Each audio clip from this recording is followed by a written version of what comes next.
राधे राधे दोस्तों, आप सभी का बहुत बहुत स्वागत है। आज की कथा में हम ये जानेंगे राधा रानी जी किस तरह से गोलोक धाम छोड़कर मृत्युलोक में वास करने आई। चलिए आज की कथा शुरू करते हैं। एक दिन श्री राधा रानी जी और श्री कृष्ण जी अपने धाम श्री गोलोक धाम में विहार कर रहे थे। दोनों विहार में इतने मदमस्त थे कि तभी उसी समय श्री राधा रानी जी के भाई वहां से गुजरे।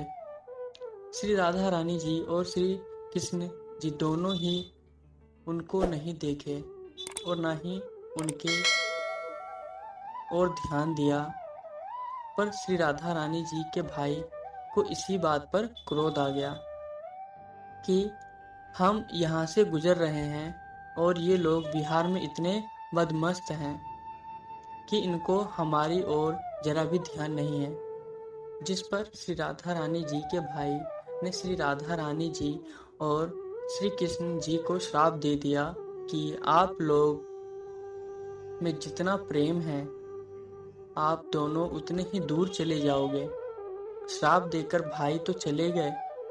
तब श्री कृष्ण जी श्री राधा रानी जी से बोले कि आपके भाई द्वारा दिए गए श्राप के फल को भोगने के लिए तो मृत्युलोक में जाना ही पड़ेगा, क्योंकि यहाँ तो इस श्राप को भोगने का कोई साधन नहीं है।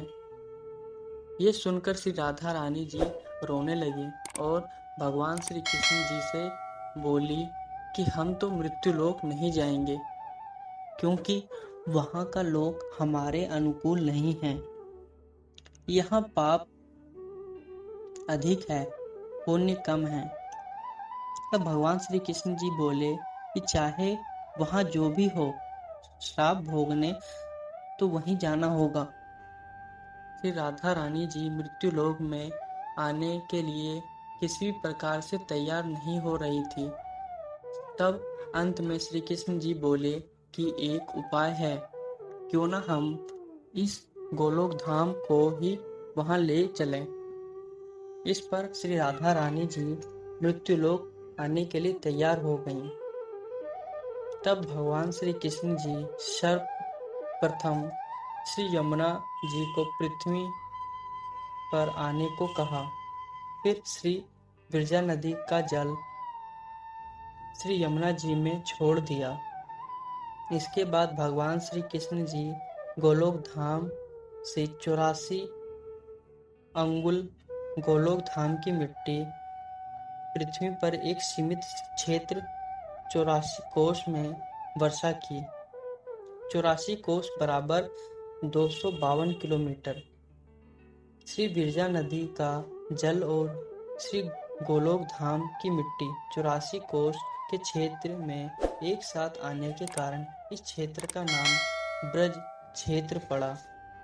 इस ब्रज क्षेत्र में 12 वन, 24 उपवन, 20 कुंड और नंदगांव हैं। बरसाना, गोकुल, गोवर्धन, वृंदावन, मथुरा, कोशी, राधा कुंड आदि क्षेत्र इसके अंदर आते हैं। 84 अंगुल इसलिए कि धर्म शास्त्रों के अनुसार पृथ्वी पर हर मनुष्य का शरीर अपने हाथ की उंगली से 84 उंगली का ही होता है। इसके बाद भगवान श्री कृष्ण की गोलोक धाम के सभी पशु पक्षी इत्यादि को बोले कि आप श्री राधा रानी जी की सेवा में ब्रज में जाइए। तब जाकर श्री राधा रानी जी सर्वप्रथम ब्रज क्षेत्र में बरसाने में श्री वृषभान जी के यहाँ प्रकट हुए। श्री राधा रानी जी के ब्रज में आने के कई वर्ष बाद श्री कृष्ण भगवान मथुरा में अपने मामा कंस के कारागृह में बंद श्री वासुदेव जी के यहाँ पधारे और बाल्यकाल की सभी लीला श्री राधा रानी जी के साथ ब्रज में ही किया। इसके बाद श्री कृष्ण जी तो ब्रज छोड़कर चले गए, पर श्री राधा रानी जी अपने भाई द्वारा दिए गए श्राप को ब्रज में ही बिताई। और बाद में अपने धाम गोलोक को चली गईं। बोलो जय श्री राधे। श्रीमद् भागवतम पुराण आदि में ऋषि संतों का वर्णन है कि कलयुग में ब्रिज 84 कोस की परिक्रमा लगाने से 84 जन्म के पापों से सहज ही मुक्ति मिल जाती है। मुक्ति कहें गोपाल से, मोरी मुक्ति बताओ। ब्रजरज जब माथे चढ़े मुक्ति मुक्त हो जाए। ब्रज 84 कोस की परिक्रमा जो देत, तो लख 84 कोस के पाप हरि हर लेत। आप सभी को ये कथा कैसी लगी आप कमेंट में जरूर बताएं। मैं मिलूंगा आपको अगली वीडियो में, तब तक के लिए राधे राधे।